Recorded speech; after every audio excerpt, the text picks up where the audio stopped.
wabarakatuh. Selamat malam teman-teman semua. Alhamdulillah kita akhirnya berjumpa di acara webinar yang telah kita tunggu-tunggu ya tentunya. Seperti yang tadi Kak Rinda bilang, hari ini kita akan membahas tentang Gen Z wajib melek keuangan dan digital. Di mana kita tahu isu keuangan akhir-akhir ini menjadi pembahasan yang menarik dari praktisi, selebgram, atau bahkan vlogger tuh mulai membahas hal ini gitu ya. Nah, di samping itu, hal yang berkaitan dengan hoax juga sudah sangat marak terjadi di masyarakat. Bahkan mungkin kita tidak sadar kita termakan oleh berita tersebut. Nah, pasti teman-teman semua di sini sudah sangat penasaran dengan pembahasannya.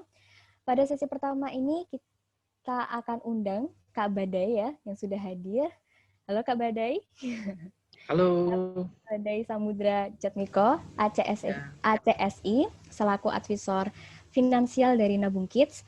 Selain itu, beliau juga bekerja sebagai bankers di salah satu bank swasta nasional. Untuk Kak Badai, waktu dipersilahkan. Oke, selamat malam semuanya. Assalamualaikum warahmatullahi wabarakatuh. Nah, saya share screen dulu ya. Jadi kita akan masuk materinya sebentar.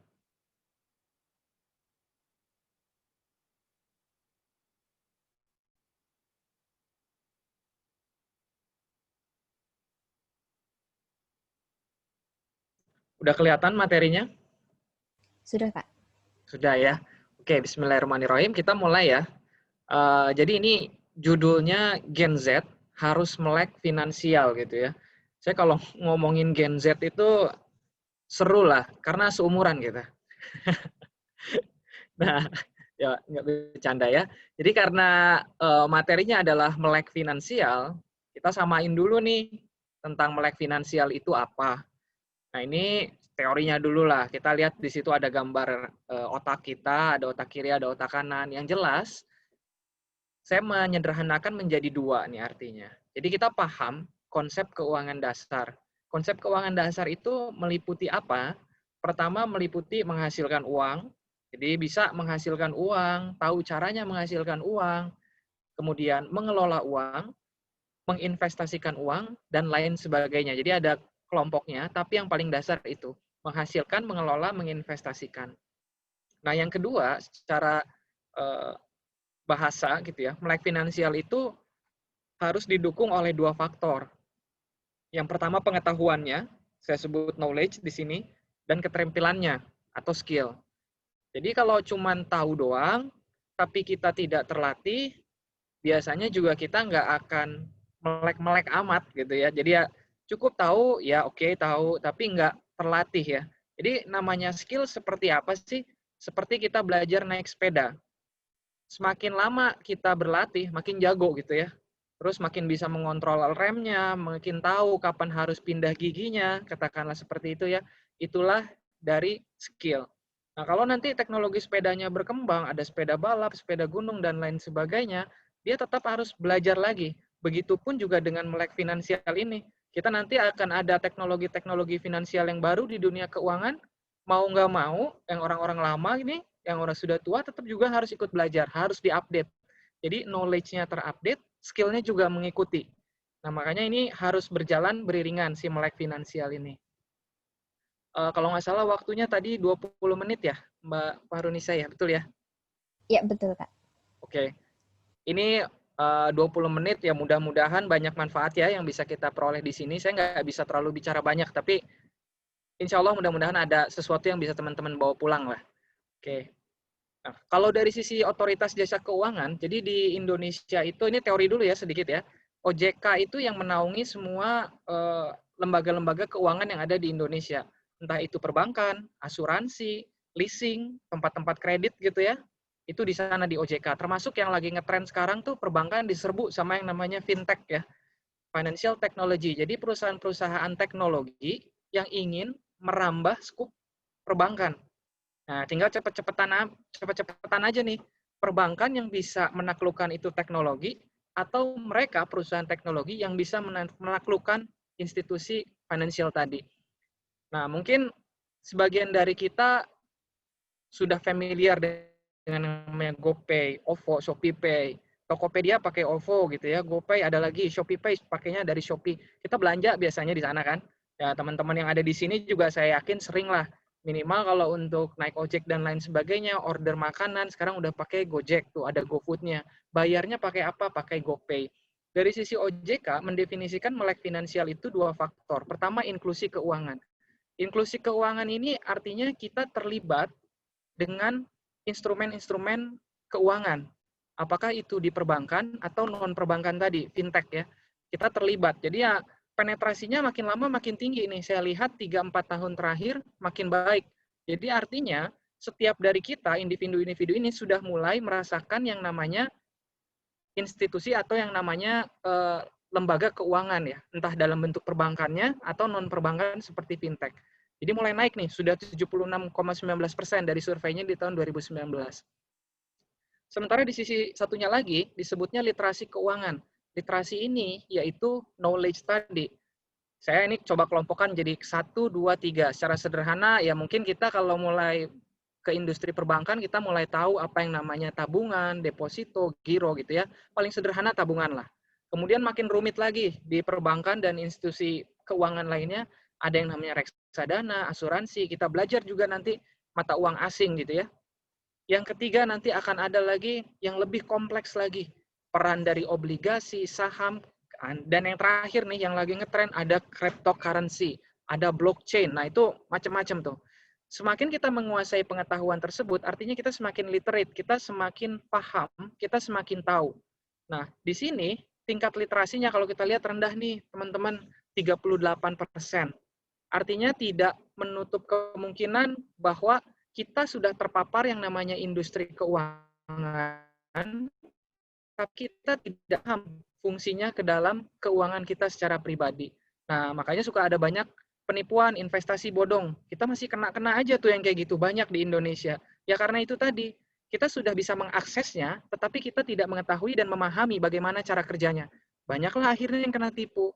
Ya, di sini peran kita adalah meningkatkan literasi keuangan ini. Jadi literasinya harus di-develop rame-rame. So, jadi saya sangat mengapresiasi ini dari rekan-rekan Albiru Rising Fest yang memasukkan materi mengenai keuangan ini. Karena memang betul, zamannya sudah tiba dan kita harus paham nih, terutama untuk literasi keuangannya. Nah, saya masuk nih ke satu hal. Kita sudah mulai sedikit demi sedikit perkenalan dengan uang ya. Uang itu ada nilai waktunya loh. Maksudnya nilai waktu gimana? Ini saya ilustrasikan pakai keranjang belanjaan ya. Ya, ibaratnya tahun 2015, dulu uang 1 juta itu bisa beli 1 keranjang penuh gitu barang belanjaan. Nah, kemudian 2020, 5 tahun kemudian, wah mungkin setengahnya kita bisa dapat. Tapi in future, di masa depan nanti, di 2025, bisa jadi uang 1 juta itu hanya dapat ya sedikit barang. Nah, artinya apa? Kalau kita tidak paham bagaimana cara mengelola uang, uang kita itu yang sudah cuma segitu-gitunya gitu ya, makin lama makin nggak ada nilainya. Nah, untuk itu kita generasi-generasi muda harus sudah mulai melek nih. Oh, uang itu ternyata nilainya menurun ya dari masa ke masa. Kalau teman-teman suka dengar namanya inflasi. Inflasi apa sih? Ya, salah satu yang kita sebut dengan inflasi adalah penurunan nilai uang ini. Ya, selain daripada nilai uangnya itu susut ya, atau harga-harga barangnya meningkat. Tapi kenapa? Banyak faktornya.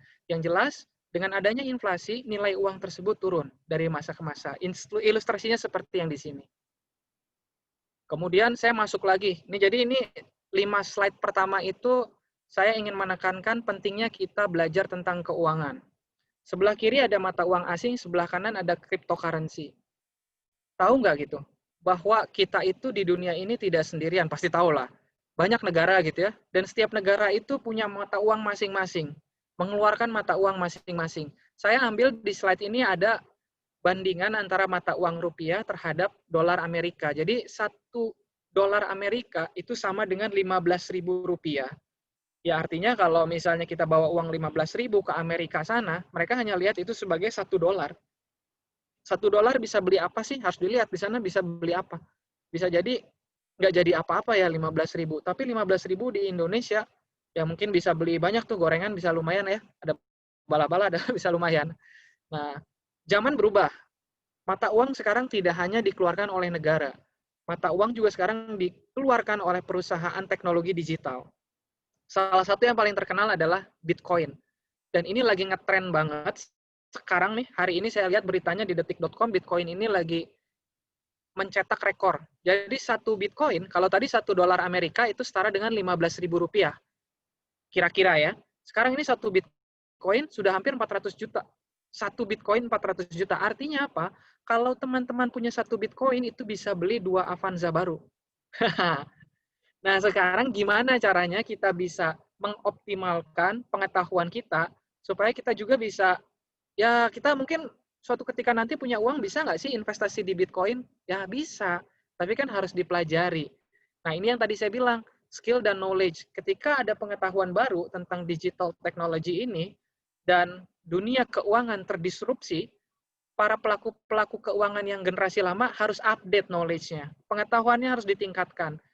Dan ketika dia meningkatkan pengetahuannya, dia juga harus meningkatkan skill-nya tadi. Kalau dulu sepedanya sepeda biasa, sekarang ada sepeda balap, gear-nya tuh giginya tuh ada 20, dia harus tahu cara pakainya. Dia tetap harus ditingkatkan terus, diimprove terus ya.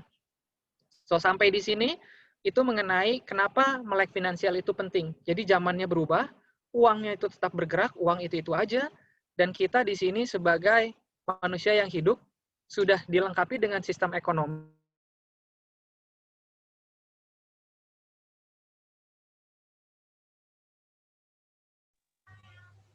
Oke, kita dilengkapi dengan sistem ekonomi, di mana sistem ekonomi itu dilengkapi dengan instrumen yang namanya uang. Oke, sekarang kita mulai masuk ya. Saya akan memperkenalkan dulu. Ketika kita berbicara masalah uang, kita harus bisa membedakan keinginan dan kebutuhan. Nah, kira-kira ini sama atau beda nih antara keinginan dan kebutuhan? Oke ya, kita lihat. Ini coba ya sebentar ya.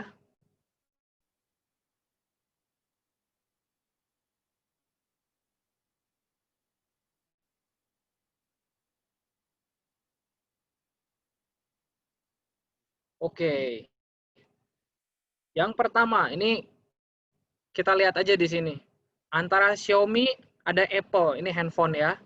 Di antara kedua ini, teman-teman lebih pilih yang mana? Silahkan tulis di chatnya, tulis aja, chat to everyone. Bisa ya?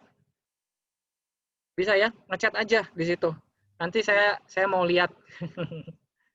Jadi ada dua pilihan antara Xiaomi dan Apple. Teman-teman maunya yang mana? Gitu ya. Silahkan di chat, ditulis. Oke. Sudah ya? Sudah ini. Sebentar, saya kok nggak bisa lihat ya. Oke, sambil jalan ya. Kemudian ini ada motor, ada dua nih. Ada sebelah kiri, yang sebelah kanan gitu ya. Honda Beat dan X-Max itu. Kira-kira nih, teman-teman pilih yang mana di antara kedua ini? Silahkan di chat lagi, ditulis.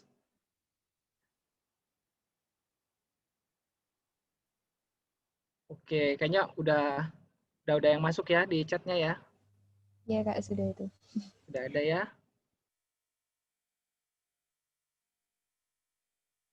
Oke, kemudian kita lanjut lagi nih. Nah, terakhir nih, ada makanan, ada pizza, ada burger, ada nasi padang. Ah, pilih yang mana coba nih teman-teman nih. Oke, silakan di chat lagi. Di antara tiga ini, teman-teman mau makan yang mana? Aduh, makan yang mana ya? Oke. Wah, banyak sekali nih. Oh, ada Samsung, iPhone, ya, Xiaomi. Oke. Oke. Ya, silahkan ya. Nah, sorry. Nah, sebetulnya kita akan mundur sedikit nih. Di antara Xiaomi dan Apple, ini tergantung dari kita lagi. Ada preferensi dari tiap orang. Ada yang sudah cukup dengan Xiaomi-nya, ada tulis tadi barusan Samsung katanya. Ada yang maunya Apple, tapi atau iPhone tadi. Kalau saya lihat secara sekilas tadi iPhone banyak banget ya. Ya kita pengen semua ya, iPhone 12 baru keluar tuh, iPhone 12. Kalau dilihat harganya iPhone 12 sama dengan satu harga yang di kiri nih, yang di sini motor. Ya itu juga harganya lumayan gitu kan ya. Terus motor juga bisa jadi kalau kita lihat di antara dua ini kita pengen yang kanan tuh yang merah tuh ya. Keren kan? Dan kalau makanan, nah ini juga saya nggak bisa tebak, tapi yang jelas teman-teman punya preferensi masing-masing. Yang ingin saya sebutkan bahwa sesungguhnya sesuatu yang kita inginkan itu belum tentu kita butuhkan. Nah, dalam pengelolaan keuangan hal ini penting. Kenapa? Karena kita tadi pengen iPhone, kita pengen X Max gitu ya. Kita pengen sesuatu yang lebih mahal, tapi dikembalikan lagi ke kemampuan kita dan dikembalikan lagi ke kebutuhan kita. Apa betul kita butuh yang namanya handphone yang bergambar buah tadi, atau mungkin hanya sekedar ingin? Jadi kalau memang ternyata kebutuhannya adalah komunikasi, kita harus bisa pertimbangkan bahwa kita cari produk yang memang sesuai dengan kebutuhan kita. Kemudian kendaraan bermotor tadi. Apakah betul kita membutuhkan yang merah barusan ketimbang yang biru putih? Jangan-jangan kita hanya membutuhkan sepeda ketimbang dari motor barusan gitu kan. Dilihat lagi kebutuhannya. Karena ternyata kita untuk pergi ke sekolah, ke kampus gitu ya, jaraknya nggak lebih dari 5 km. Ternyata nggak perlu kendaraan bermotor. Makanan juga. Sebetulnya apa sih kebutuhan kita? Kebutuhan kita sebetulnya makan. Tapi keinginan kita macam-macam. Nah, jadi kita harus bisa bedakan apa yang disebut butuh dan apa yang disebut ingin. Wah, gitu kan. Kalau kayak gitu artinya kita nggak boleh dong punya keinginan. Bukan seperti itu. Yang paling penting adalah biasanya kebutuhan itu bisa terpenuhi dengan sesuatu yang cukup ekonomis. Tapi yang namanya keinginan, itu kita perlu merogoh kocek lebih dalam. Jadi uang yang harus kita keluarkan biasanya lebih banyak. Nah, jadi ketika kita melihat keinginan itu adalah sesuatu yang membutuhkan uang lebih banyak, kita harus bisa mengelolanya. Dan ketika kita menghabiskan uang untuk keinginan tersebut, kita menghabiskannya secara sadar. Maksudnya secara sadar gimana? Katakanlah ya, kita udah nabung nih 3 tahun, 6 tahun, ada lah uang hampir 15 juta, 17 juta. Dengan uang seperti itu udah uang kita semua tuh, nggak ada lagi uang kita. Ketika si handphone berlogo buah itu keluar ke pasaran, langsung tanpa panjang lebar dibeli gitu kan.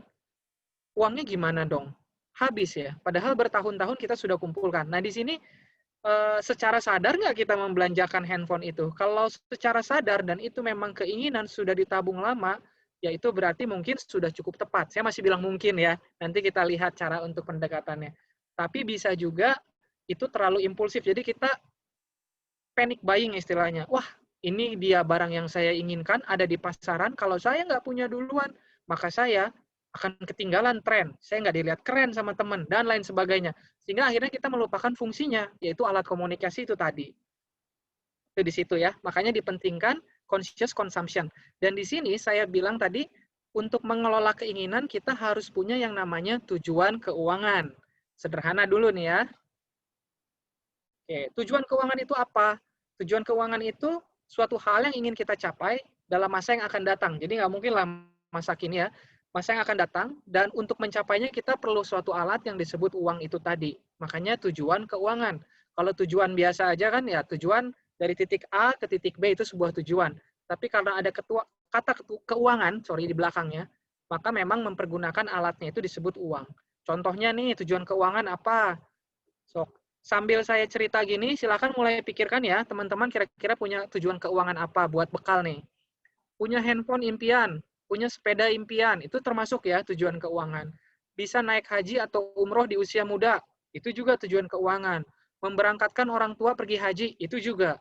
Membeli sepasang sepatu baru atau membeli baju baru. Jadi tujuan keuangan ini berbeda-beda tergantung dari kekuatan finansial dari setiap orang. Makanya nggak bisa disamakan. Ada yang mungkin hanya sekedar ingin membeli alat tulis baru saja itu dijadikan tujuan keuangan, kenapa tidak? Itu boleh, gitu kan? Dan lain sebagainya sampai yang mahal-mahal tadi, kendaraan bermotor, beli rumah, beli aset-aset yang lain, beli pesawat, beli kapal, silakan.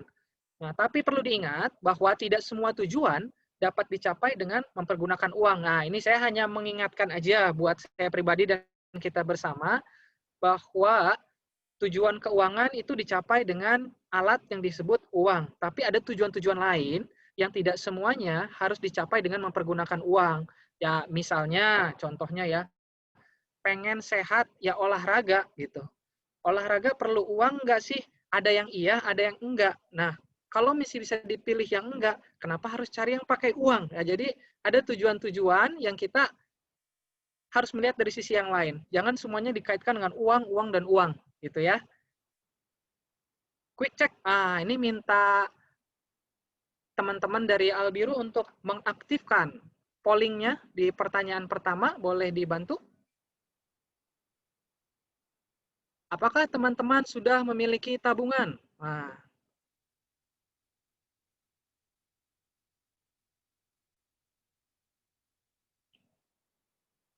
belum ada yang voting nih. Bisa Ayo dipilih? Ayo teman-teman silakan. bisa mulai dipilih itu pollingnya.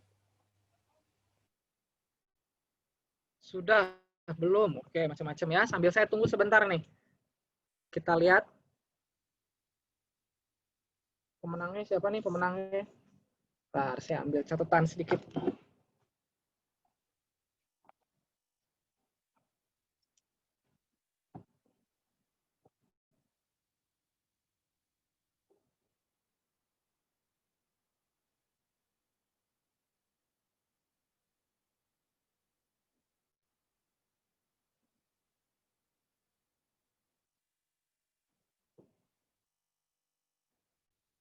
Sudah ada 60 peserta.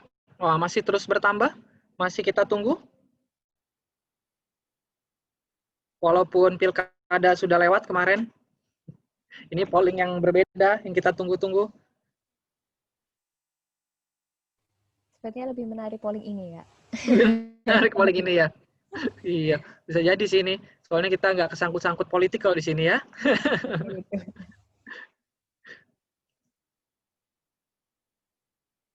Wah, masih nambah ya.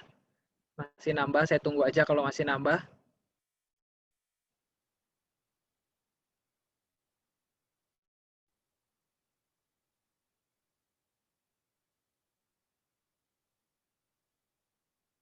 Oke, yang belum silakan. Jadi ini ada 3 pertanyaan, silakan dijawab ya. Apakah teman-teman sudah memiliki tabungan? Ada yang sudah, ada yang belum. Kalau sudah, dari mana teman-teman mendapatkan uang untuk ditabungnya? Ada yang uang saku dari orang tua diberikan gitu ya. Ada yang sudah bekerja di sini. Ada juga yang lain-lain. Wah, nanti yang lain-lain menarik nih. Apa itu lain-lainnya ya? Jika uang sudah terkumpul, apa rencana teman-teman atas uang tersebut? Nah, ada yang membeli sesuatu yang diinginkan, diinvestasikan, disedekahkan juga, tidak sedikit nih, banyak juga. Ada yang lainnya. Oke, sebentar, saya catat dulu sedikit. Sampai 3 menit aja kali ya, nanti kita bisa end polling-nya. Baik, Kak.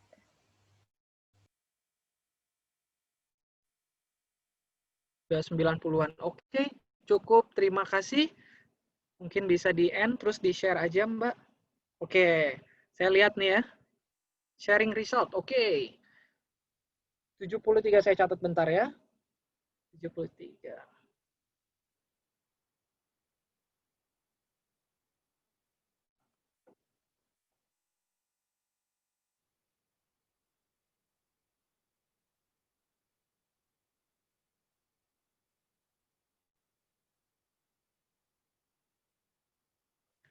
Oke.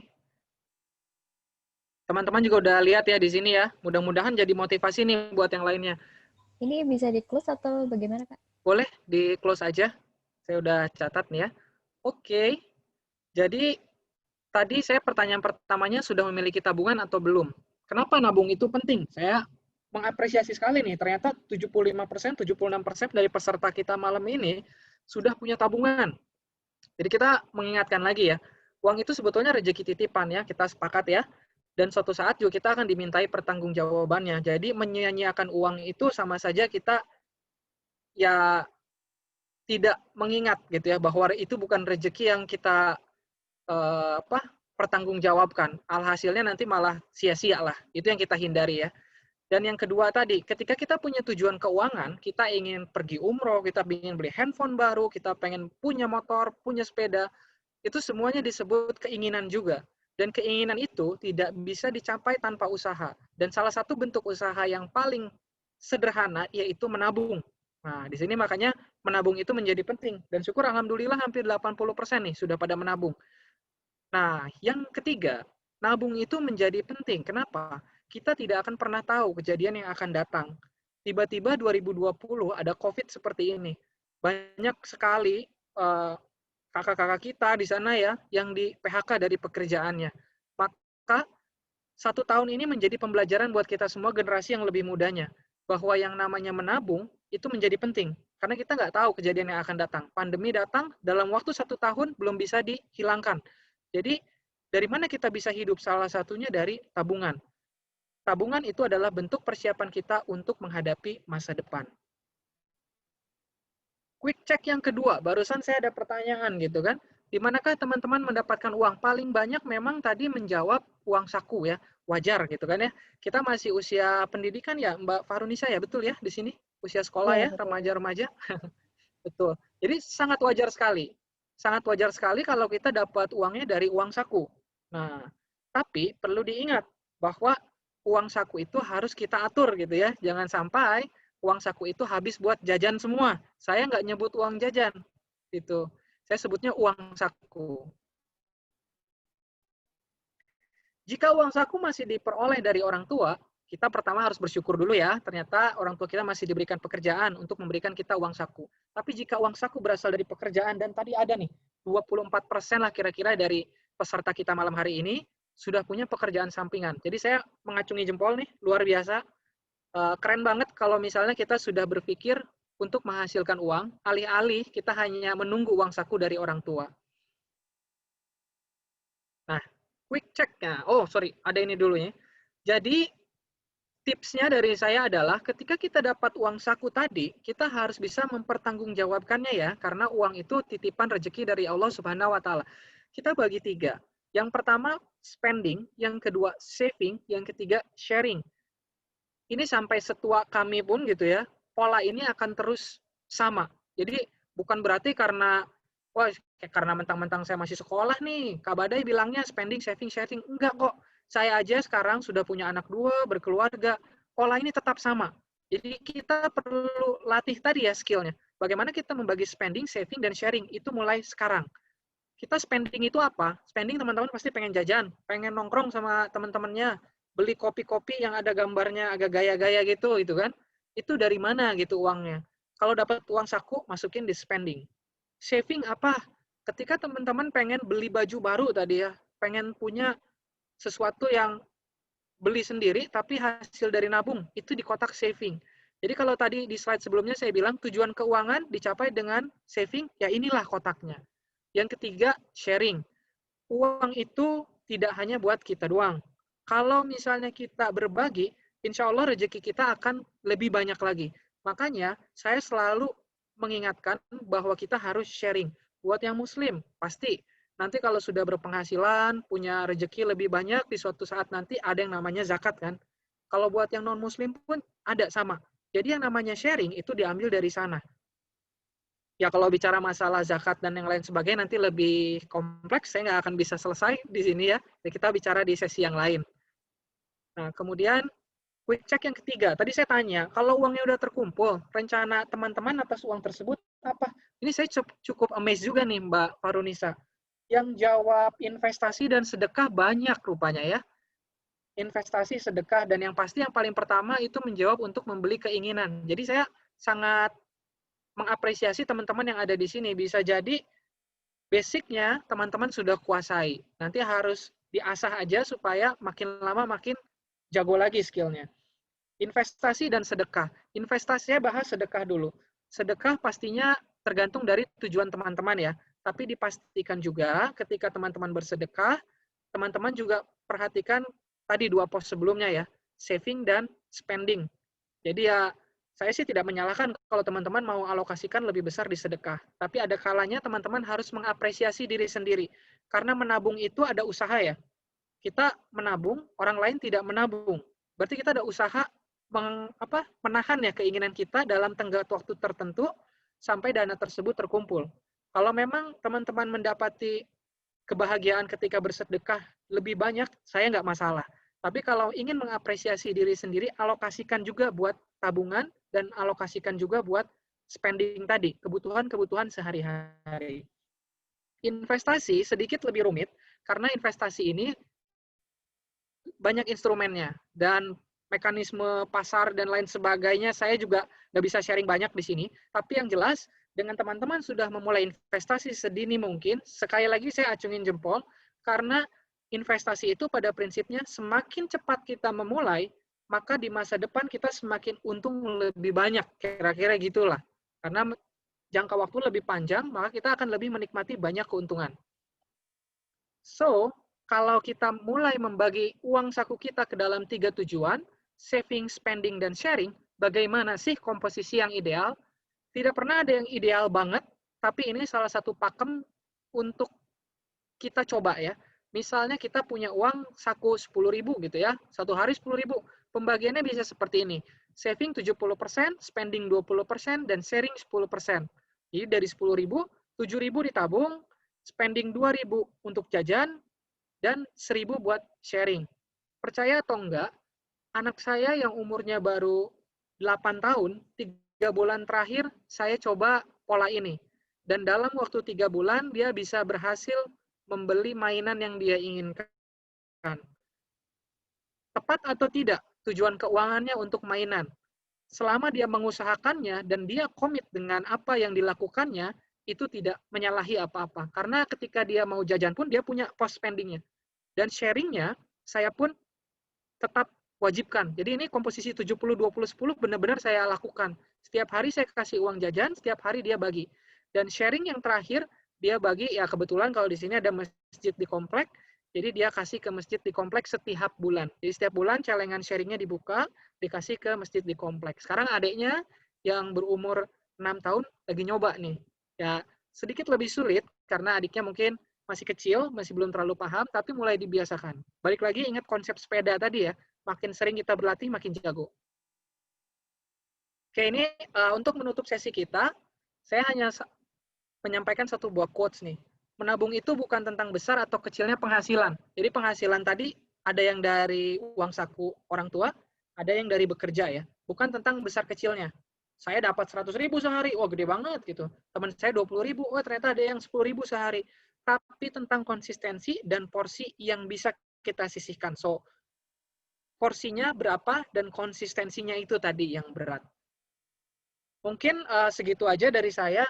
Agak kelamaan nggak nih, Mbak? Takutnya tadi kelamaan 20 menit, mudah-mudahan enggak. Keep in touch sama saya, itu Facebook saya, Instagram saya, dan LinkedIn saya. Kalau memang mau bertanya, nanti ada sesi tanya jawabnya ya Mbak Nisa ya? Betul, Kak. Oke, paling itu aja dari saya. Ini tentang profil dari Nabung Kids. Oke, terima kasih Kak Badai atas pemaparannya, sangat menarik ya. Ini bisa membuat para peserta yang ada di sini ini melek semua nih Kak.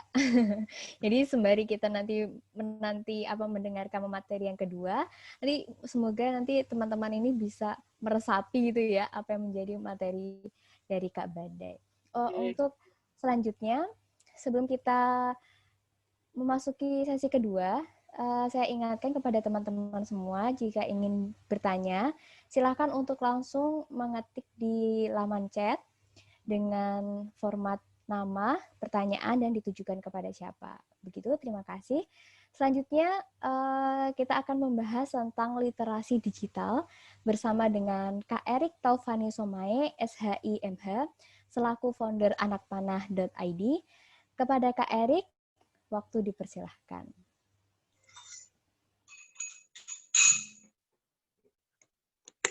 Saya nggak apa-apa ya pakai tanpa background. Nggak apa-apa, Kak. Karena pakai HP. Belum tahu caranya. Digital literasi tapi masih gaptek.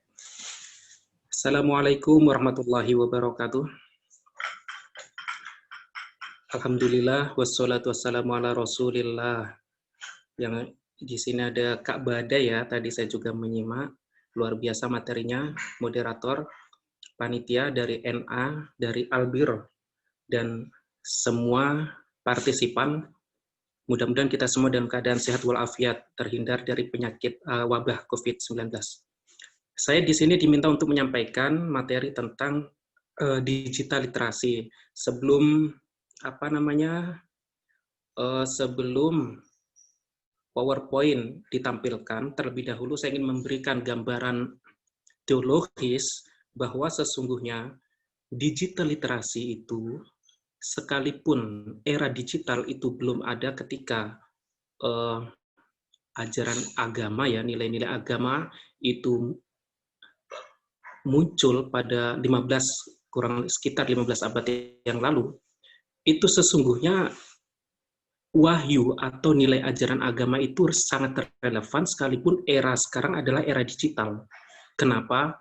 Karena ayat yang pertama kali turun itu ayat literasi itu luar biasa.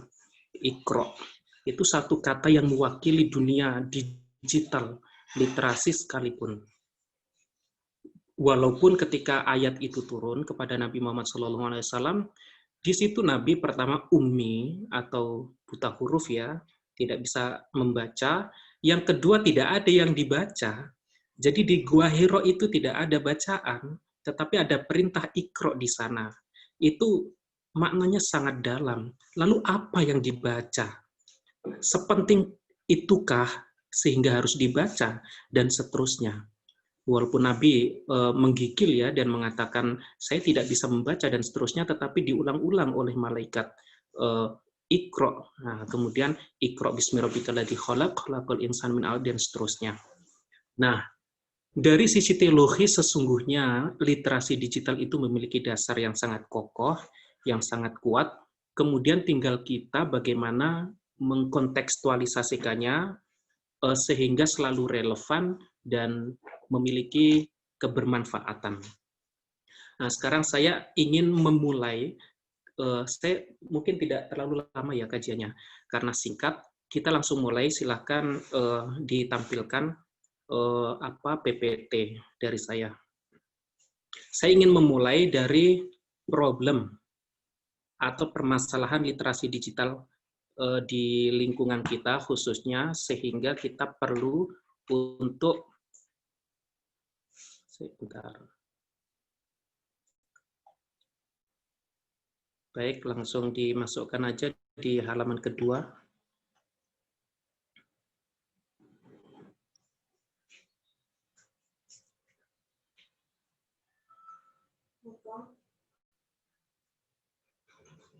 Nah, ini dia.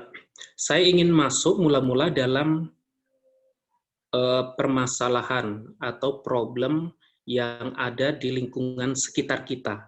Saya tidak ingin kita jauh-jauh, sementara di sekitar kita itu sesungguhnya banyak sekali problem terkait dengan literasi digital atau digital literasi.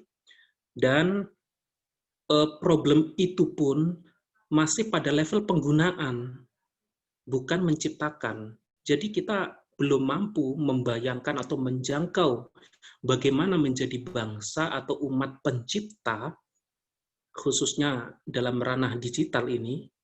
Kenapa? Karena kita masih belum selesai di level penggunaan itu. Masih sangat banyak problem di sana. Dan problem itu saya klasifikasikan di sini ada 4. Walaupun sesungguhnya keempat ini saling terkait antara satu dengan lainnya, dan itu turunannya bisa sangat banyak. Tetapi kita sederhanakan saja. Yang pertama adalah masalah post-truth, atau bahasa yang populer di kalangan kita itu pasca kebenaran, atau di seberang kebenaran.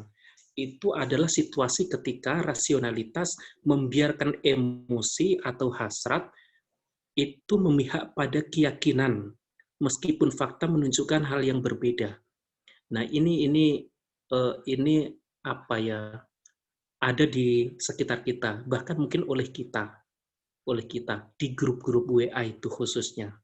Dan apalagi kemarin ya saat pertarungan politik, itu luar biasa sekali post-truth ini. Jadi kita sukar membedakan mana salah, mana yang benar, mana yang memihak pada kebaikan, mana yang tidak, dan seterusnya. Itu semuanya serba bias. Jadi rasionalitas kita itu membiarkan emosi dan hasrat memihak pada keyakinan, suka dan tidak suka. Walaupun fakta menunjukkan hal yang berbeda. Nah, itu dia. Seakan-akan yang kita dukung itu benar, walaupun fakta tidak demikian, dan seterusnya. Ini unik sekali memang. Kemudian post-truth itu bawaannya memang emosi itu mengalahkan fakta. emosi mengalahkan fakta. Nah, post-truth itu kemudian mempunyai anak kandung. Anak kandung dari post-truth itu diantaranya adalah hoax atau hoax dalam pronunciation bahasa Indonesia ya.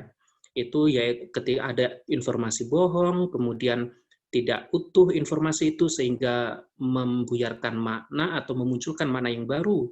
Kemudian ada berita itu hanya dijadikan sebagai legitimasi pendapat kita, bukan karena pendapat kita salah atau benar, bukan, tetapi ada suatu berita yang kita ambil hanya sebagai legitimasi pendapat kita saja. Kemudian untuk kepentingan tertentu dan memuaskan hasrat. Nah, itu hoax itu di sana, dan kita seringkali terjebak di sana. Dan mohon maaf, ini ternyata justru lebih banyak menjangkiti kalangan tua. Saya tidak menghakimi, tetapi memang perbedaan budaya digital antara generasi lama dan generasi baru itu memunculkan gejala-gejala respon yang berbeda di antara kita, antara generasi lama dan generasi baru. Jadi kalau dulu orang tua itu bagaimana mendampingi anaknya, menonton televisi dan seterusnya, kalau sekarang ini berbeda. Anak-anak harus mendampingi orang tua dalam menggunakan media sosial. Tapi bentuknya bukan mendampingi seperti orang tua mendampingi anak-anak ya, tapi lebih kepada bagaimana anak-anak itu bisa mengklarifikasi bahwa itu berita hoax atau bukan, dan seterusnya. Kemudian ada lagi anak turun dari post-truth, itu adalah bawaan emosional, yaitu ketika hanya dirinya yang dianggap benar. Itu pertama. Yang kedua, tidak menerima kebenaran yang datang dari orang lain. Yang ketiga, tidak mau diingatkan. Nah, ketika diingatkan, dia marah.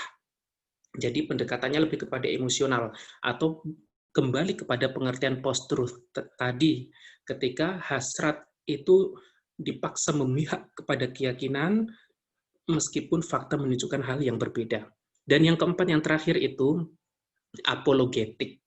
Jadi apologetik itu kecenderungannya adalah ruang lingkup pembahasannya itu hanya itu saja, mengulang-ulang.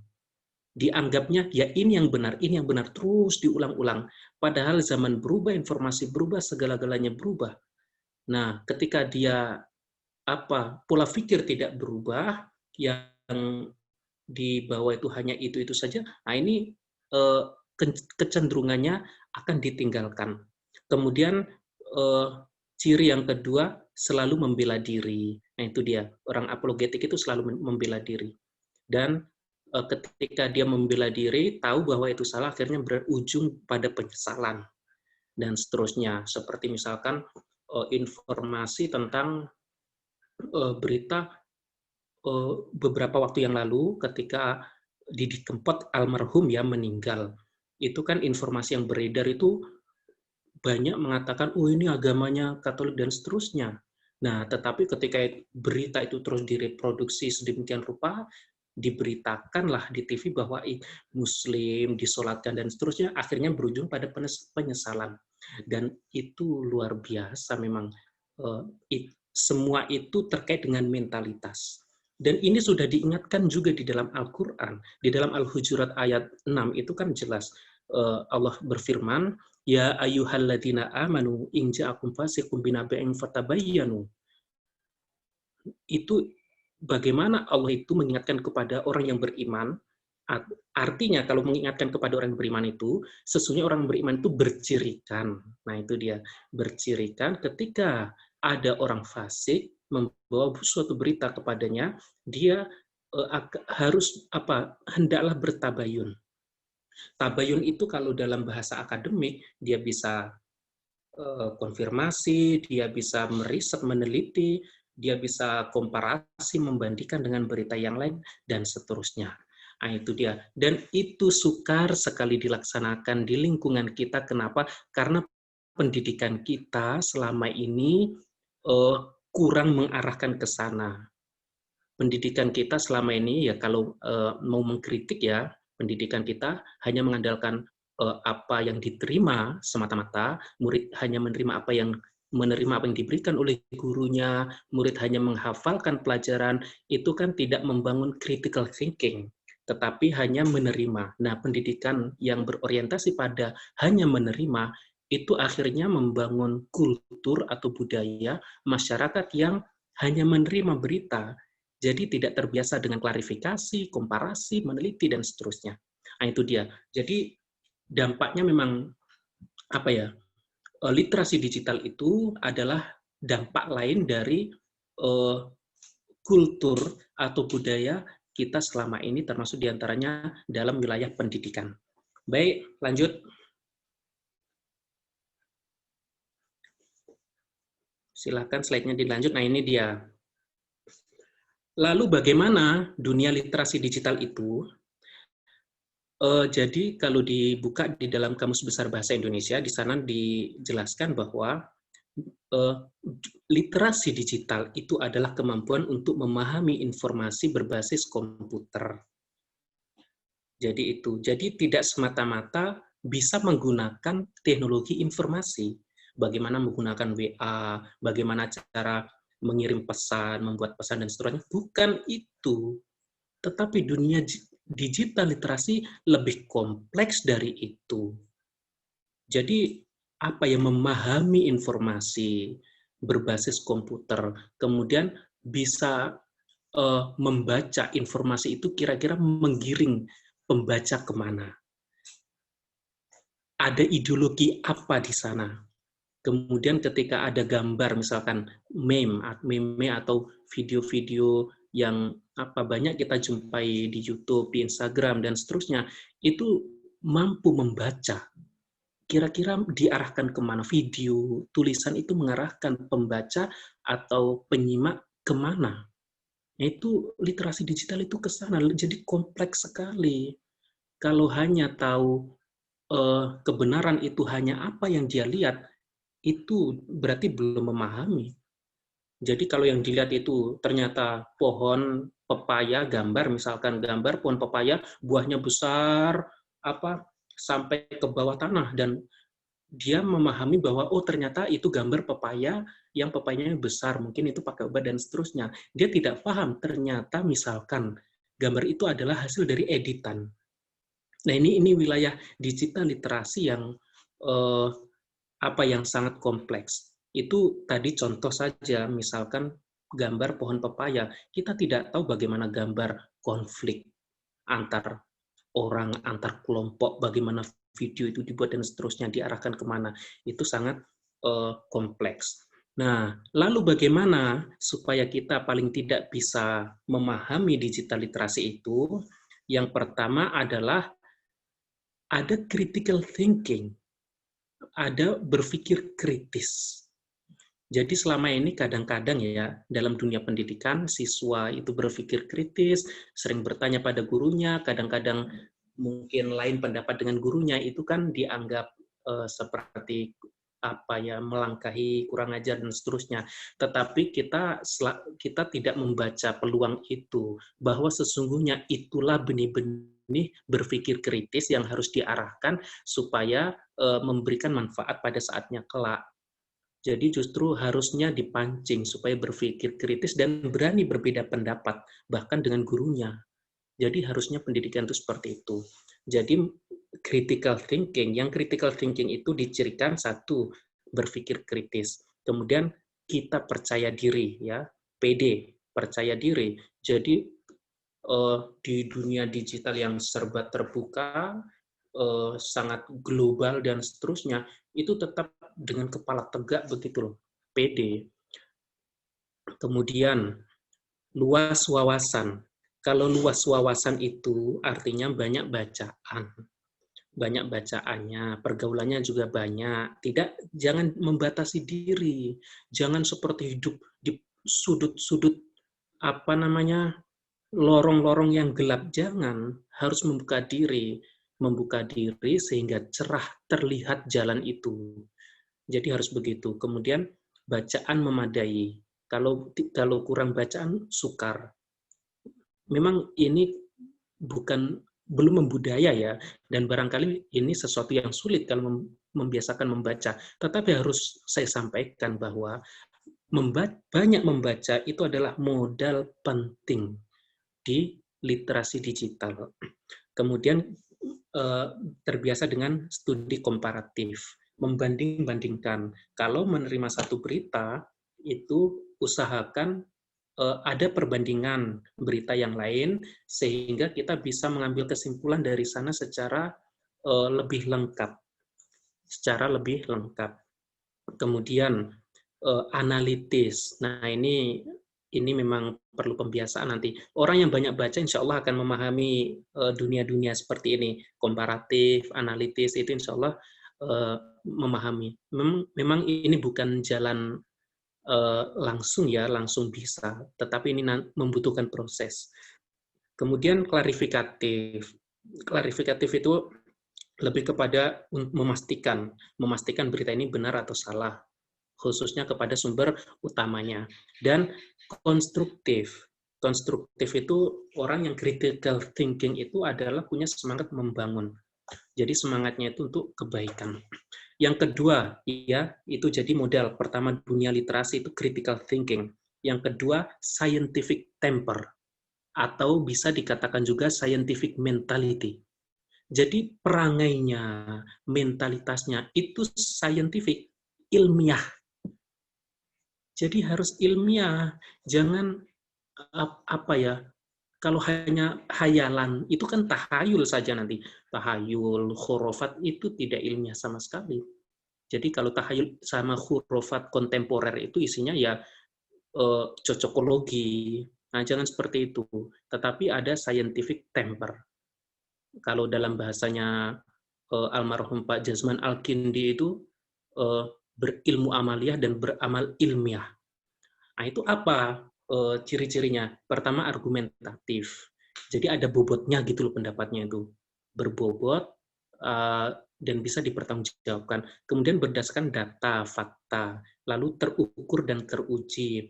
Menghargai pendapat orang lain dan bertanggung jawab terhadap pendapat diri sendiri. Jadi itu ya scientific temper. Jadi orang itu yang rasional, masuk akal. Nah, kemudian yang ketiga, ada dalam dirinya itu global citizenship. Dan tidak hanya warga ngampilan, tidak, tapi kita ini warga dunia. Karena warga dunia, maka mentalitas yang dibangun pertama harus luas pergaulan. Luas pergaulan, jangan hanya bergaul dengan kelompoknya saja. Kalau hanya kelompoknya saja, tidak akan luas wawasan. Tidak akan luas wawasan. Kalau kolaborasi, semangat kolaborasi yang ingin dibangun oleh Albir, itu adalah semangat luas pergaulan. Kemudian yang kedua, luas wawasan. Ini yang tadi ada di critical thinking juga. Luas wawasan itu menghendaki dengan banyak bacaan. Kemudian global citizenship mentality itu juga mengharuskan kemampuan komunikatif, ya, kemampuan komunikasi yang baik, kolaborasi, kompetisi. Nah, ini dia. Walaupun kita itu berkolaborasi, tapi jangan lupa dihilangkan nilai-nilai kompetisi. Jadi kolaborasi atau saling bekerja sama satu dengan lainnya, tetapi di waktu yang sama harus ada kompetisi dong. Berfastabiqul khairat. Berlomba-lomba dalam kebaikan. Bisa juga diartikan berlomba-lomba untuk menjadi yang terbaik, sehingga menjadi masyarakat yang unggul. Dan yang ketiga, saling menghargai. Karena kita bagian dari masyarakat atau warga dunia, maka harus saling menghargai. Orang Asia menghargai orang Eropa menghargai orang Afrika, dan seterusnya. Orang yang sukunya ini menghargai yang sukunya itu, dan seterusnya. Jadi kalau kita bisa meretas sekat-sekat itu, jadi betul-betul kita akan menjadi global citizenship. Dan yang keempat adalah higher order of thinking skill. Nah, ini konsep dalam pendidikan itu namanya teori taksonomi Bloom. Yaitu memiliki daya cipta. Jadi semangatnya itu menciptakan, tidak hanya menikmati. Selama ini kita kan banyak menikmati saja. Tetapi bagaimana kita mampu menciptakan? Karena menciptakan, maka harus kreatif dan inovatif. Kemudian karya, melahirkan karya. Setidak-tidaknya kalau dalam dunia literasi, ya literasi digital, itu bisa menulis, mendesain, membuat video konten, dan seterusnya. Walaupun itu levelnya nanti pada level yang sangat jauh itu menciptakan tuh bisa lebih dari itu ya, bisa menciptakan alatnya itu sendiri. Dan yang keempat, menghargai karya orang lain. Jadi itu dunia digital literasi. Apa ya? Jadi bahkan gini, manusia itu kan kalau dikatakan manusia makhluk sosial, iya. Tetapi dalam semangat sosial itu ada informasi. Jadi manusia sebagai makhluk sosial atau hidup bersama-sama, dalam kebersamaan itu kan saling memberi informasi satu dengan lainnya. Maka bisa dikatakan juga bahwa manusia itu makhluk informasi sesungguhnya. Manusia makhluk informasi. Tanpa informasi mereka tidak bisa hidup. Jadi bagaimana kita tahu bahwa makanan ini beracun atau tidak, dan seterusnya, itu membutuhkan informasi. Dan ini memiliki landasan teologis yang sangat kuat. Dalam Al-Baqarah itu disebutkan, وَعَلَّمَ آدَمَ الْأَسْمَاءَ كُلَّهَا, dan kami mengajarkan Adam itu nama-nama segala sesuatu. Itu yang membuat kemudian Adam itu terhormat karena ilmu. Karena ilmu sehingga malaikat disuruh bersujud kan, yang iblis menolak ya, karena menolak kemudian mereka terusir. Jadi begitu, literasi digital itu hal yang pokok sebagai impact, sebagai dampak dari bahwa manusia itu sebagai makhluk informasi. Baik, selanjutnya. Next. Nah, kemudian ini, saya itu membuat klasifikasi netizen. Jadi orang yang masuk dunia digital itu kan menjadi warga internet atau netizen. Nah, itu saya membuat klasifikasi dalam konteks digital literasi. Yang pertama korban, yang kedua konsumen, yang ketiga komentator, yang keempat narator. Atau level yang paling atas itu narator, yang level bawahnya itu komentator, level bawahnya lagi konsumen, level bawahnya lagi korban. Nah, kita mau di level yang mana ini? Kalau narator itu, dia menciptakan, yang tadi saya katakan higher order of thinking skill, itu adalah menjadi bangsa atau umat pencipta. Apa yang diciptakan? Setidak-tidaknya yang diciptakan adalah narasi. Itu untuk menjawab kegelisahan atau masalah atau problem di sekitar kita, bahwa memang di antara kita ini banyak yang hanya terbawa arus, kemudian termakan berita hoax, dan seterusnya. Kenapa? Karena kita ya bukan menjadi narator. Jadi kita itu tidak hanya menikmati berita yang ada, tetapi menjadi yang menciptakan berita itu, sehingga kita bisa menciptakan situasi dalam dunia digital. Nah, selama ini kan kita kelahi satu dengan lainnya, dan itu muara bukan hulu.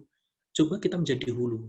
Hulu itu kan bersih, dia sumber. Kalau muara itu sudah banyak sampahnya.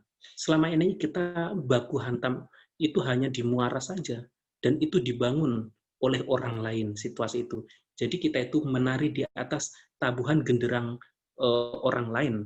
Nah, makanya menjadi narator itu artinya menjadi pencipta. Setidak-tidaknya dia bisa menciptakan suasana atau situasi, membangun situasi dalam media sosial. Nah, itu level yang tinggi. Kalau naratornya itu dari kalangan albir, itu pasti ya membuat narasi yang positif lah, membuat narasi yang baik. Nah, level di bawahnya itu komentator. Komentator itu tidak menciptakan suasana, situasi, tetapi dia membumbui. Dia tidak menulis, dia tidak membuat video konten, tetapi dia mengomentari saja, membumbui untuk memanas-manasi suasana. Tetapi dia bukan pencipta awalnya, dia nimbrung saja di sana. Di antara kita juga banyak ini yang menjadi komentator. Nah, level di bawahnya itu konsumen. Konsumen itu dia nggak peduli dengan komentar dan sebagainya. Pokoknya ada berita, ya dia konsumsi saja. Dia konsumsi, dia nikmati. Tetapi di bawah itu ada level yang namanya korban. Korban itu adalah dia yang tidak mampu membedakan berita itu hoax atau bukan. Sehingga pokoknya ada berita, dia konsumsi, dia share, dia sebar. Terus-menerus begitu. Jadi ketika dia ditanya itu sumbernya dari mana, dan ini berita salah, salah atau benar, itu dia nggak paham. Pokoknya ya yang itu korban itu begitu. Nah, kita level di mana sekarang? Narator, komentator, konsumen, atau korban? Nah, terus pertanyaan selanjutnya, orang tua kita, itu di mana levelnya? Jangan-jangan di korban. Karena memang, apa ya, umumnya begitu. Itu gejalanya paling mudah kita lihat itu di grup keluarga. Jadi gitu. Kalau mau yang terbaik, jadi narator. Untuk menjadi narator, mau tidak mau menulis. Dan untuk bisa menulis, mau tidak mau membaca. Jadi syarat penulis itu harus membaca. Nanti kelihatan ke orang itu, tulisannya itu, kita bisa membaca dari tulisan orang itu, oh ini dia pembaca atau bukan, itu bisa kelihatan. Bahkan Buya Hamka itu mengatakan, seorang pengarang itu pasti akan lebih banyak membaca daripada menulis. Padahal pengarang loh. Dan Buya Hamka itu seorang pengarang. Artinya, bacaan Buya Hamka lebih banyak daripada tulisannya. Padahal tulisannya kan ratusan Buya Hamka itu bukunya. Artinya yang dibaca Buya Hamka itu jauh lebih banyak. Oke, saya rasa itu nanti lebih banyak ke diskusi ya, tanya jawab. Mudah-mudahan tidak terlalu lama. Kurang lebihnya mohon maaf. Assalamualaikum warahmatullahi wabarakatuh. Waalaikumsalam warahmatullahi wabarakatuh. Terima kasih kepada Kak Erik yang telah memberikan paparannya mengenai literasi digital ya. Wah, ini dua pemateri yang luar biasa ya teman-teman. Mungkin karena sudah waktunya di sesi pertanyaan, mungkin saya akan memberikan membacakan pertanyaan yang sudah masuk di laman chat. Yang pertama ada dari Mutiara Astuti. Ini ditujukan untuk Kak Badai. Pertanyaannya, Kak, feedback apa yang didapatkan oleh jasa keuangan seperti GoPay, ShopeePay, dan OVO? Oke, sebelumnya ini mau setiap pertanyaan dijawab atau bagaimana, Kak? Bebas sih. Saya gimana teman-teman aja. Oke. Kalau memang waktu mencukupi ya saya jawab semua. Oke. Insya Allah. Oke, kita satu-satu aja biar lebih fokus ya, Kak. Boleh. Oke, saya pertama yang tadi ya, dari Mutiara Astuti ya. Feedback apa yang didapat? Ini saya perlu pastiin dulu nih, feedback ini maksudnya apa ya? Keuntungan gitu, kayak gitu kali ya? Sepertinya seperti ini. Seperti itu mungkin ya, kira-kira kayak gitu. Silakan ya nanti kalau Mutiara mau nyalakan mic-nya, mau perjelas, boleh. Jadi ini yang saya tangkap dari pertanyaannya kira-kira begini. Kalau saya sebagai GoPay, ShopeePay, dan OVO, apa sih keuntungan yang saya dapatkan? Begitu mungkin ya. Kalau untuk pertama kali Gojek itu keluar, dia mungkin belum ada GoPay-nya ya. Kita sama-sama ingat lah, bayar juga masih cash. Jadi memang pada saat mereka pertama kali keluar yang ditawarkan adalah jasa mencari ojeknya itu. Supaya mempermudah permasalahan yang dihadapi oleh orang. Jadi bisnis issues-nya apa? Atau problem statement-nya ya dibilangnya. Problem statement dari bisnis Gojek adalah orang mudah atau orang kesulitan mencari ojek. Nah, disediakanlah si Gojek. Kemudian dia berkembang, itu bukanlah sebuah kebetulan, tapi itu sesuatu yang sudah direncanakan oleh Gojek. Berkembang dengan mempersiapkan e-wallet ya. Disebutnya e-wallet atau electronic wallet, jadi dompet digital dalam bentuk GoPay. Nah, itu mereka kembangkan. Itu hanya langkah berikutnya.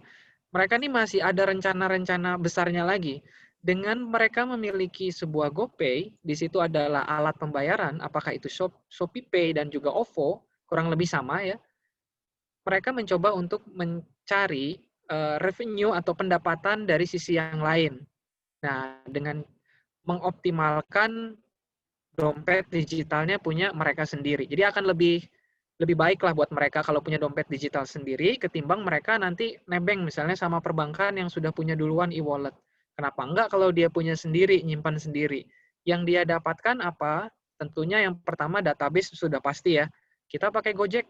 Ketika kita bikin account Gojek, nama kita, nomor telepon diminta semua ya. Kita sering pergi atau sering order GoFood apa gitu ya, makanan itu aja. Nanti kita dikasih rekomendasi untuk dibeli weekend ini apa gitu ya. dan begitu seterusnya. Termasuk di ShopeePay dan Tokopedia yang pakai OVO ya. Ketika kita sering beli barang atau sering lihat yang barang yang kita cari itu aja, nanti dikasih rekomendasi. Nah, di sana dia akan meng-cross-kan ya. Yang paling pasti revenue mereka datangnya dari merchant. Jadi kalau misalnya GoPay dengan Gojeknya, merchant di sini adalah mitra ojek. Ya, itu pasti akan ada uang yang diambil dari mitra ojek. Rp1.000 per trip, 1.500, kita nggak tahu lah. Di situ ada hitungannya. Kemudian dari GoFood, di situ ada merchant kan, yang jualan tadi. Dia juga ambil fee di sana. So, makin banyak merchant, makin banyak fasilitas yang ditawarkan oleh GoPay, ShopeePay, dan Tokopedia yang memakai OVO, makin banyak uang yang mereka bisa generate. Makanya kan sekarang beli pulsa bisa, bayar BPJS bisa, beli tiket pesawat bisa. Untuk isi pulsa aja mungkin pakai OVO gitu ya, kita di charge 1.000. Jadi yang mereka main itu memang kuantitas. Dan dengan punya e-wallet sendiri, itu akan lebih optimal. Jadi orang akan dibuat ketergantungan dengan e-walletnya. Sehingga kalau sudah mulai gajian, mungkin yang gajinya udah percaya banget dengan OVO atau percaya banget sama GoPay, akan ditaruh semuanya ke sana. Karena dengan saya naruh di OVO, saya udah nggak pusing. Transfer ke temen bisa, bayar tagihan bisa, mau kirim ke ibu, mau beli pulsa, mau kirim ke orang tua di kampung di mana udah bisa. Nah itu, kebergantungan itu yang mereka ciptakan, ekosistemnya. Supaya kita bergantung, dan dari sisi itu dia dapat fee di setiap transaksinya. Kira-kira gitu ya. Baik, Kak. Pertanyaan selanjutnya dari Nindiana Safira. Mohon maaf izin bertanya kepada Kak Badai, perihal investasi, bisa tolong jelaskan sedikit mengenai investasi jangka pendek dan panjang, dan menurut Kakak sendiri investasi seperti apa, kapan, dimulainya kapan gitu ya, Baik yang ya. paling baik untuk diri kita ke depannya. Terima kasih. Oke. Berbicara masalah investasi, yang pasti kita harus punya dulu yang namanya tujuan keuangan. Apa tujuan kita berinvestasi? Jadi saya bertanya, teman-teman menabung? Ya, menabung. Buat apa? Buat invest. Oke, setelah invest uangnya mau diapain? Jadi harus ada tujuannya. Kalau misalnya jangka pendek, kita biasanya parameternya adalah waktu ya. Jadi parameternya waktu. Ketika saya punya tujuan 1 tahun lagi, saya pengen punya motor baru. Itu jangkanya pendek masuknya, di bawah 1 tahun. Nah, biasanya para praktisi juga ada definisi masing-masing ya. Kalau saya 1 tahun itu pendek, 1-5 itu menengah, 5 ke atas itu jauh. Jadi tergantung dari tujuan keuangannya. Kalau tujuannya misalnya beli motor tadi dalam waktu setahun ke depan, itu berarti jangka pendek. Nah, itu disamakan dulu. Dengan jangka pendek, artinya apa? Harga motor berapa nih? 1 tahun dari sekarang, saya mau beli harga motor harganya 15 juta. Apakah saya setahun lagi harus sediain dana 15 juta atau tidak? Jangan-jangan ada inflasi di sana sehingga motor yang hari ini 15 juta, 1 tahun kemudian jadi 16 juta. Artinya, kalau misalnya kita perlu waktu 1 tahun untuk mencapai 16 juta, tarik mundur ke hari ini. Kalau dibagi 12 bulan saja, berapa uang yang harus kita sisihkan? Hanya menabung biasa ya. Berapa uangnya? Katakanlah menabung biasa tadi 16 juta dibagi 12 ya 1 juta lebih lah ya. 1 juta lebih sekian, itu adalah uang yang harus kita tabung. Nah, kalau investasi seperti apa maksudnya? Investasi itu begini. Saya ambil yang lebih gampang deh. Pakai angka 12 juta ya. Harga motornya 12 juta di 1 tahun kemudian. Maka setiap bulan kita harus menabung 1 juta. Konsep investasi adalah seperti ini. Kalau kita ingin punya uang 12 juta, gimana caranya supaya saya nggak ngeluarin uang 1 juta sebulan, tapi di ujungnya nanti 12 juta, gitu. Bisa nggak sih saya ngeluarinnya 900 ribu sebulan, gitu kan? Jadi 900 ribu, nggak nyampe sejuta nih, nanti pada akhirnya uang saya bulat 12 juta. Jadi dapatlah itu si motor impian seharga 12 juta. Bisa seperti itu, ya berarti kita harus cari produk investasi yang return setiap bulannya bisa 100 ribu rupiah tadi. Sehingga ketika ketemu, maka dalam waktu 1 tahun, dengan uang yang dikeluarkan 900 ribu sebulan, dalam 1 tahun kan kurang sejuta tuh sebetulnya. Kurang 1.200.000 ya. Kurang 1.200.000, itu ketutup. Nah, itu dari mana? Nah, itu dari instrumen-instrumen investasi. Kalau itu sih besar sekali ya kalau seperti itu. Nah, itu yang disebut dengan investasi. Tapi ini nanti akan kalau saya lihat tadi ada pertanyaan tentang riba juga dan lain sebagainya, akan ada serempetannya ke sana. Makanya kalau yang namanya investasi, teman-teman harus lihat tujuan keuangannya satu apa. Kedua, berapa lama ingin dicapai. Dan yang ketiga, instrumennya apa. Semakin panjang temponya, katakanlah di atas 5 tahun tadi, misalnya saya ingin nabung, ini misalnya di sini saya nggak tahu nih kira-kira kelas berapa atau udah kuliah atau apa. Katakanlah ya, teman-teman sudah di kelas 3 SMA gitu ya. Saya pengen 5 tahun dari sekarang, atau bukan 5 tahun lah, 7 tahun dari sekarang, saya menikah. Sebagai seorang laki-laki, saya pengen kasih mas kawin emas gitu. Atau saya pengen ngasih uang ke calon mertua untuk walimahannya dari saya uangnya gitu, eventnya gitu ya. Nah itu ditarik tuh 7 tahun. Kemudian cari instrumen yang dalam waktu 7 tahun memberikan return yang besar dengan usaha tabungan tadi, uang yang kita punya minimal gitu.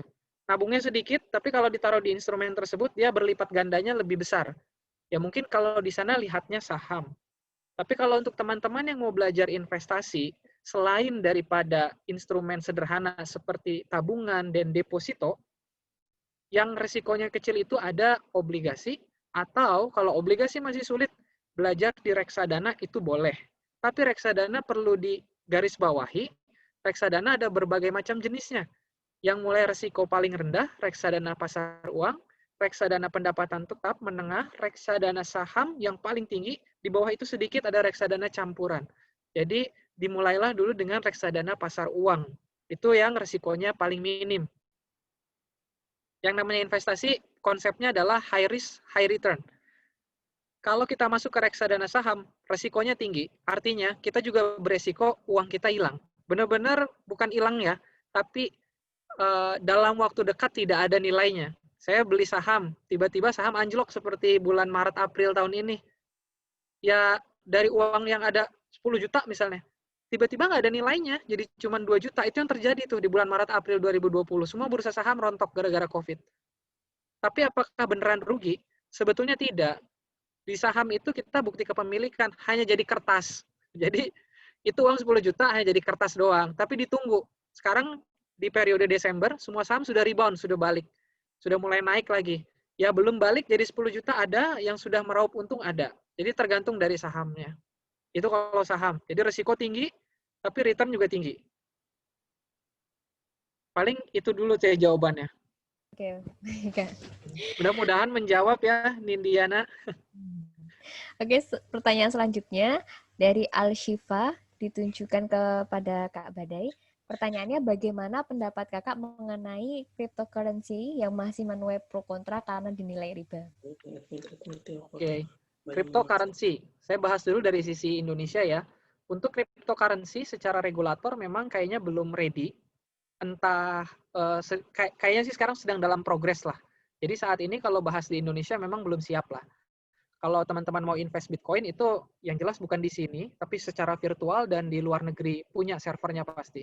Kalaupun ada di sini, kita nggak bisa menguangkan di sini, harus melewat instrumennya dia. Tapi kalau di negara lain, Bitcoin itu bisa ada ATM-nya sendiri. Jadi kayak kita nabung di bank, keluarin uang di ATM, nongol langsung uangnya. Nah, tapi kalau di Indonesia belum sejauh itu. Nah, sekarang dalam kaitannya dengan riba.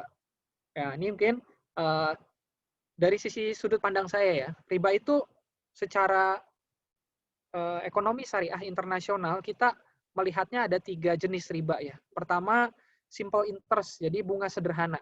Bahwa kita meminjamkan uang, dikasih bunga, nah itu bunga di situ adalah riba ya. Itu yang simple interest. Disebutnya riba al-nasyiyah ya. Kemudian compound interest, jadi bunga berbunga. Kita naruh 1 juta, bunganya 1%, setelah 1 juta ditambah 1%, bulan berikutnya bunga tersebut dibungakan lagi. Itu compound interest namanya, bunga berbunga. Ini termasuk dalam riba al-nasyiyah atau riba al-jahiliyah. Jadi yang termasuk yang kita harus hindarilah sebagai seorang muslim ya yang seperti ini juga. Nah, yang ketiga yang kaitannya dengan cryptocurrency menurut saya itu adalah namanya riba, saya sebutnya ini sell based interest atau riba al-fadl. Jadi riba yang didasarkan kepada kontrak jual beli. Nah, dilihat dari komoditas yang diperjualbelikannya. Jadi sebetulnya ketika didefinisikan dahulu kala bahwa riba al-fadl itu disebutkan bahwa yang tidak boleh dilakukan transaksi itu adalah emas dengan emas. Jadi saya emas dengan emas itu nggak boleh ditransaksikan dengan dilebihkan ya. Kan kalau riba itu kelebihannya ya yang menjadi haram di sana. Nah, maksudnya gimana? Transaksi emas dengan emas itu barang yang sama. Kenapa harus ada kelebihannya? Atau barang yang sejenis, misalnya emas dengan perak. Jadi itu sudah didefinisikan jenis-jenis barangnya. Analogi ke industri keuangan modern apa? Emas dengan emas itu dianalogikan dengan uang ketemu uang. Ya, jadi yang nggak usah kita jauh-jauh bahas cryptocurrency. Sebetulnya ketika kita bahas riba, itu kita bisa juga dianalogikan dengan transaksi jual beli mata uang rupiah dengan mata uang asing. Apakah bebas riba atau tidak? Dari sisi regulator, saya lihatnya dari sisi OJK dan Dewan Syariah Nasional gitu ya, memperbolehkan transaksi jual beli mata uang antara rupiah dengan mata uang asing selama dilakukan secara spot. Jadi spot di sini apa maksudnya? Spot itu transaksi dilakukan penerjemahan dari kata langsung ya. Harusnya sih langsung hand to hand kalau bahasa saya maksudnya referensi saya tuh syariahnya internasional ya. Jadi kalau misalnya dibilang hand to hand itu langsung, tapi kalau memang kita misalnya definisikan secara Indonesia nih, yang berlaku adalah H+2, disebutnya spot itu. Jadi dalam jangka waktu 2 hari masih diperbolehkan, tapi dengan ekosistem keuangan ya, di perbankan. Nah, itulah yang disebut dengan riba al-fadl tadi, sehingga kalau misalnya kita masih mengacu kepada kaidah-kaidah tersebut, cryptocurrency bisa jadi terbebas dari riba itu tadi. Tapi kalau misalnya sudah melenceng dari kaidah yang sudah dikeluarkan oleh Dewan Syariah Nasional, ya itu bisa dalam kategori riba. Tapi tidak hanya di cryptocurrency pun. Kalau kita beli dolar sekalipun juga jatuhnya berarti akan ada riba di sana. Riba yang muncul karena jual beli mata uang ya, atau sell based riba. Begitu. Oke, baik. Terima kasih. Pertanyaan selanjutnya dari Eliza Amalia, Istiqomah, ditujukan untuk Kak Bade lagi. Okay. Untuk pemula, sebaiknya investasi apa yang dicoba? Karena saat ini Mbak Eliza ini tertarik untuk mencoba investasi di reksadana, bibit, dan emas. Namun saya belum benar-benar paham dengan investasi di reksadana ataupun bibit. Terima kasih. Oke. Betul sih. Yang pertama untuk Mbak Elisa harus belajar dulu ya, apa itu instrumen investasi yang mau dicobanya, reksadana tadi, bibit atau emas. Nah, cuman yang pasti agar semuanya tetap syar'i perlu dipastikan juga di mana kita menginvestasikan dana kita tersebut ya. Kayak reksadana itu sangat beragam. Ada yang reksadana biasa, konvensional, ada yang reksadana syariah. Harus dipelajari. Saham pun juga begitu. Ada saham konvensional, ada saham syariah. Bursa Efek Indonesia pun mengeluarkan efek-efek syariah. Dan itu direview secara berkala. Jadi 3 bulan sekali atau 6 bulan sekali, saya agak lupa, itu direview. Ada kriterianya. Ketika satu emiten sudah tidak sesuai lagi dengan kriteria tersebut, dia akan dikeluarkan dari efek syariah. Nah, termasuk si reksadana syariah. Melengkapi pertanyaan yang sebelumnya, ketika kita mulai berinvestasi, pastikan dulu tujuan keuangan kita apa. Sehingga kita bisa pilih instrumen investasi yang dapat memenuhi target keuangan tersebut. Jadi jangan sampai kita mau menikah 1 tahun lagi, kita investasi di saham. Kalau sahamnya ngedrop tiba-tiba kayak tahun ini, batal gitu nikahnya atau gimana? Nah kan? Jadi hati-hati. Atau yang mau main-main nih dengan, saya sudah menikah, saya tahu nih, ternyata istri saya 3 bulan setelah menikah hamil. Kalau hamil itu kan ketakar ya, 9 bulan lagi dari hamil pertama itu pasti lahir. Gak mungkin lahirnya pending gitu kan. Gak jadi lahirnya bentar lagi, tunggu 3 bulan lagi, kenapa sahamnya belum naik? Jangan main-main kayak gitu ya. Jadi kalau sudah pasti jangka waktunya pendek, cari yang resikonya paling kecil. Nah, resiko paling kecil yang pasti tadi, deposito itu paling kecil. Itu bentuk investasi atau tidak? Jawabannya iya, bentuk investasi. Ambil deposito yang syariah kalau memang rekan-rekan ingin mengambil secara syar'i ya. Kemudian sedikit naik ada obligasi. obligasi nanti ada yang perlu dipelajari juga di sana. Jadi nggak serta-merta kita invest tanpa tahu cara dia bekerja ya. Dipelajari dulu. Kemudian selain dari itu ada reksadana tadi yang saya bilang pendapatan uang. Nah, emas pun juga baik apa tidak, dari kategori resiko investasi, emas itu termasuk yang resiko tinggi. Kenapa? Karena kalau dari sisi investasi yang dilihat itu volatilitas ya, pergerakan naik turunnya. Kalau teman-teman ingat, selama pandemi COVID ini, emas hampir 1 juta atau malah pernah 1 juta ya per gram kan? Tinggi sekali ya. Tapi coba lihat hari ini, dia sudah turun lagi jadi 800. Jadi dalam tempo cepat dia bisa naik, dalam tempo cepat juga dia bisa turun. Jadi kenapa emas dikategorikan sebagai salah satu investasi yang berisiko tinggi? Karena volatilitasnya itu tadi. Tapi secara long term, kalau kita bicara 5 tahun ke atas, emas itu trennya selalu naik. Nah, jadi teman-teman dicocokkan lagi investasi itu dengan tujuan keuangannya tadi. Saya kembali ya, selalu saya ulang. Tujuan keuangan dan berapa lama teman-teman akan mempergunakan hasil investasi tersebut.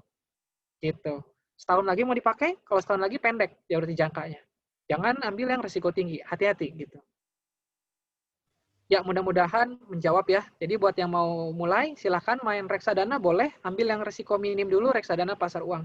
Di bank sekarang sudah bisa ambil reksadana kecil, dan juga banyak fintech-fintech yang sudah menawarkan ya. Banyak sekali lah, seperti mungkin Bareksa atau apa tuh, tanpa harus pergi ke bank, bisa buka account, beli di sana. Oke, baik. Terima kasih Kak Badai atas jawabannya ya. Ini mungkin Sama-sama. akan beralih ke Kak Erik. Halo Kak Erik, ada ya? Oke. Ini ada pertanyaan Kak dari Indah Nur. Saya ingin bertanya bagaimana langkah awal yang harus dilakukan oleh Gen Z untuk berkontribusi dalam gerakan literasi digital, Kak. Terima kasih. Oke. Jadi kalau untuk generasi Gen Z itu, saya rasa tidak terlalu sukar karena memang ini dunia mereka. Jadi mereka lahir dan langsung menemui dengan dunia digital itu. Jadi saya rasa secara natural pun mereka lebih baik ya kesadaran digitalnya daripada generasi yang lama yang harus mengubah budaya, kultur lama kepada kultur yang baru. Jadi kalau tinggal diperkuat saja sebetulnya membacanya. Pokoknya dipegang kata kunci membaca. Kalau banyak bacaan, insya Allah otak itu akan tersistematisasi secara natural. Bagaimana dia bisa melihat fenomena digital kekinian. Itu jadi natural saja. Kalau hanya misalkan saran-saran dan saran itu atau nasihat ya, itu enggak terlalu signifikan pengaruhnya. Tetapi yang paling signifikan adalah upaya dari dalam, upaya dari diri sendiri dengan banyak membaca. Jadi memang itu jalannya, dan ini memang tidak mudah, tapi itu jalannya. Banyak membaca, banyak membaca, banyak membaca, nanti insya Allah itu sudah terbangun sendiri kultur digital literasinya, dan lebih dari itu, kemampuan menulisnya juga akan semakin terasah. Jadi itu ya, kontribusinya itu aja. Pokoknya kalau sudah banyak membaca, nanti bisa kok berkontribusi dengan menulis. Kalau suka mendesain, itu Anda beruntung sekali. Anda suka mendesain, Anda bisa berdakwah melalui itu. Desain-desain itu ya. Jadi tidak selalunya kemampuan menggambar, kalau dulu menggambar. Nah, sekarang beralih ke digital menjadi mendesain, desain grafis. Dan itu sangat bermanfaat dan bisa menjadi media dakwah. Video video kreatif juga sama. Itu sangat bermanfaat, sangat berguna, dan saran saya anak-anak muda ini generasi Z sukalah dengan membuat video itu, desain grafis dan menulis. Nah, itu penting. Dari situ insya Allah nanti ya bisa berkontribusi. Oke, mungkin mudah-mudahan menjawab pertanyaannya. Terima kasih, Kak. pertanyaan selanjutnya dari Muhammad Siaderitonga, ditujukan kepada Kak Erik ya. Berita hoax itu bisa berkembang cepat dan kenapa pemerintah tidak lebih cepat mencari akun yang menyebar berita hoax? Oke, ya, ya itu kerja dunia digital itu begitu memang. Jadi seperti ini ya, misal saya beri contoh. Anda punya grup. Grup itu isinya misalkan 20 atau 30 orang.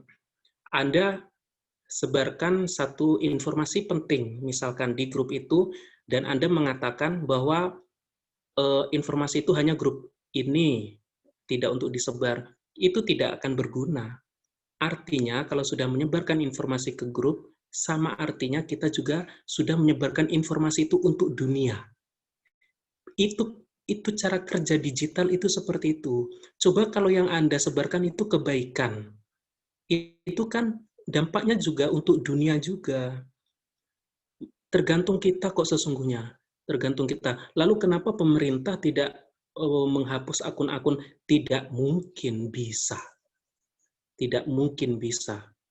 Kalau dihapus 1 tumbuh 1000, dihapus 1000 tumbuh 1 juta. Cara kerja dunia digital memang seperti itu. Kalau Anda baca ya di buku Tom Nichols tentang The Death of Expertise itu luar biasa. Bahkan kalangan terpelajar pun bisa menciptakan hoax, termasuk penguasa. Semuanya memiliki kepentingan sendiri-sendiri. Kalau saya tidak berpikir ke arah bagaimana supaya pemerintah menghilangkan itu, saya tidak berpikir ke sana karena tidak mungkin. Kalau saya sekarang berpikir yang paling taktis dan strategis, bentengi diri sendiri dulu. Bagaimana otak kita ini mampu membedakan, ya otak dan hati kita mampu membedakan bahwa berita ini baik atau tidak. Berita ini mengarahkan kita kemana, kita mengetahui. Jadi itu dulu. Jadi kalau mengikuti bahasa Al-Quran itu ku anfusakum wa ahlikum naro itu. Jadi jaga dirimu, mulai jaga dirimu, keluargamu. Jadi kalau saya dari situ, karena kalau mengharapkan dari orang lain, tidak mungkin, itu impossible. Karena cara kerja dunia digital itu tidak sesederhana dengan masalah sosial kita dengan tetangga kita, dan seterusnya. Karena dunia digital artinya adalah kita memasuki wilayah global sama sekali. Yang tadi saya katakan sebagai global citizenship. Oke, itu ya. Mudah-mudahan menjawab. Baik, karena waktunya singkat. Yang lain mungkin ada. Nah ini Kak, ini pertanyaan terakhir tapi cukup panjang sekali Kak. Oke. Tadi saya sedikit membaca sekilas. Langsung ke pokok pertanyaannya ya, dibacakan aja coba. Waduh, sebentar.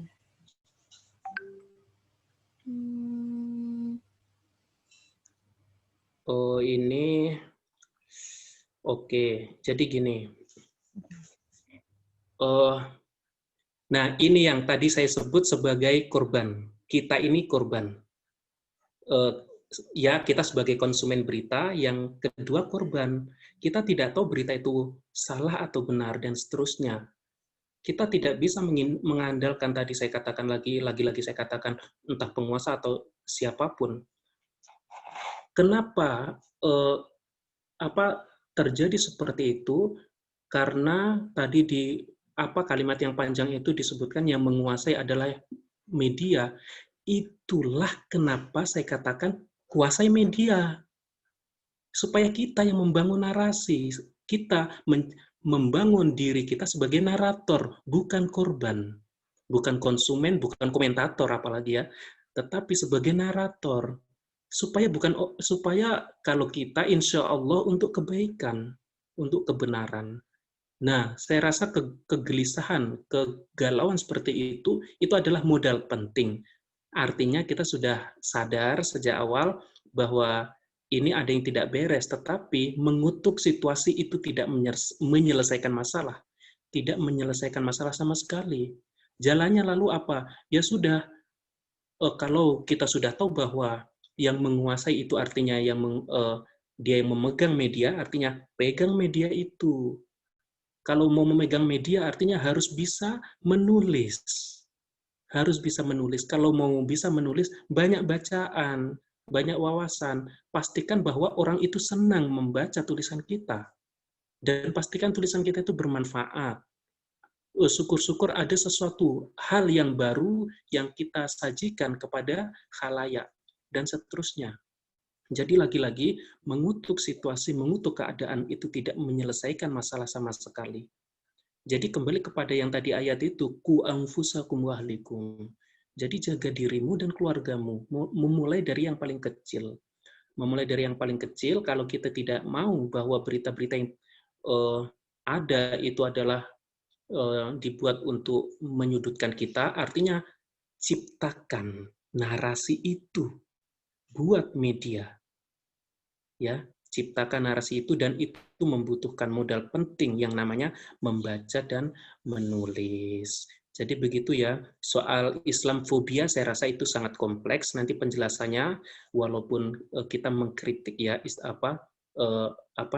fenomena Islamfobia itu, bahwa Islam tidak demikian, tetapi kita harus berani mengkritik diri kita sendiri bahwa ada di antara sebagian dari kita yang memang menciptakan orang itu takut terhadap kita. Jadi umat Islam ini kan berbeda-beda ya. Kalau Islam itu kasih sayang, lembut, penuh cinta, itu kan kita. Di luar sana ada yang tidak demikian, ada yang beringas, ada yang beringas, dan nila setitik rusak susu sebelanga itu betul belaka. Jadi saya rasa itu penjelasannya nanti sangat kompleks, dan banyak teori yang menjelaskan hal tentang itu ya. Tetapi sekali lagi, mengutuk situasi tidak menyelesaikan masalah sama sekali. Artinya apa? Mulai dari diri sendiri, mulai dari yang kecil, mulai dari hal sekarang. Kalau kita risau khawatirnya tentang media karena dikuasai orang, maka kuasai media itu dengan cara menciptakan. Menciptakan kalau dalam hal media berarti setidak-tidaknya bisa menulis. Cobalah menulis artikel untuk anak panah boleh. Atau bisa desain grafis, itu juga bermanfaat sekali. Dan video kreator. Jadi tidak hanya TikTok saja gitu loh maksud saya. Jadi ada hal-hal yang lain yang bisa kita upayakan untuk memberikan manfaat. Ini juga saya sampaikan tambahan ya. Ada buku bagus, Fikih Informasi. Ini dikeluarkan oleh Majelis Tarjih, Pimpinan Pusat Muhammadiyah. Jadi di dalam Fikih Informasi itu sudah diberikan bekal sedemikian rupa yang bisa kita baca bersama untuk pegangan. Jadi informasi, literasi digital setidak-tidaknya memiliki fungsi-fungsi. Di antaranya pertama taklim, untuk pendidikan. Yang kedua tanwir, untuk pencerahan. Ya, kemudian taudih, itu untuk klarifikasi. Ada fungsi tajdid untuk pembaharuan. Jadi senantiasa diperbaharui berita-berita itu. Kemudian ada fungsi al-wa'zu atau ta'uizah, itu nasihat dan penyadaran. Dan kemudian ada fungsi tarjih untuk membandingkan satu berita dengan berita yang lain yang tadi saya katakan sebagai komparasi. Kemudian ada fungsi tanzim, yaitu untuk mengorganisir seperti terselenggaranya acara Al-Birru Rising Fest ini, ya. Dan yang terakhir adalah ada fungsi wasilah al-hiwar, yaitu sarana dialog. Jadi saya rasa itu banyak sekali ya hal-hal yang harus kita pelajari, tapi lagi-lagi harus banyak-banyak membaca. Mari kita jadikan membaca itu sebagai budaya, sebagai kultur yang dicintai. Kita jadikan masyarakat ini, umat ini sebagai umat pembelajar atau masyarakat pembelajar yang mau terus menghidupkan Iqra. Iqra itu luar biasa, ayat pertama loh, kok bisa-bisanya Iqra membaca. Itu kan dahsyat luar biasa. Oke, saya rasa itu Mbak Fakhrun. Terima kasih. Terima kasih juga kepada Kak Badai dan Kak Erik atas pemaparannya. Masya Allah ya, sangat luar biasa. Apalagi nih pesertanya sangat semangat-semangat ya Kak, dilihat dari pertanyaannya. Masya Allah. Keren-keren sekali gitu kan. Oke, mungkin kalau lihat dari pertanyaan tadi tuh saya optimis ini Kak. Ini semuanya bisa menyerap gitu ya. Insya Allah para pesertanya bisa menyerap materi dengan baik. Mungkin itu saja. Terima kasih kepada Kak Erik dan Kak Badai atas pemaparannya. Kemudian terima kasih atas partisipasi teman-teman semua. Saya selaku moderator mohon maaf jika ada hal-hal yang kurang berkenan. Kurang lebihnya mohon maaf. Billahi fisabilil haq fastabiqul khairat. Wassalamualaikum Wassalamualaikum warahmatullahi wabarakatuh.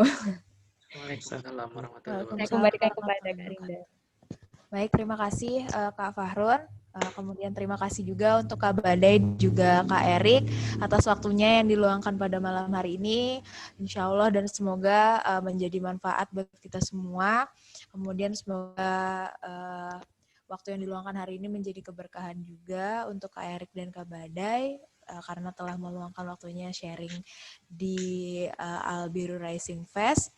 Maaf dan juga kami mohon maaf apabila ada salah dan kurang gitu ya untuk acara pada malam hari ini. Terima kasih juga untuk teman-teman peserta Al-Biru Rising Fest yang telah bergabung pada malam hari ini. Kemudian teman-teman yang mungkin kemarin hanya mendaftar di sesi 1, teman-teman tetap bisa mengikuti sesi 2 dan 3 besok. Meskipun teman-teman tidak mendaftar, nanti linknya akan kami share di grup peserta. Begitu. Akhir kata, billahi fisabilil haq fastabiqul khairat. Wassalamualaikum warahmatullahi wabarakatuh. Sampai berjumpa di Waalaikumsalam warahmatullahi wabarakatuh. sesi selanjutnya.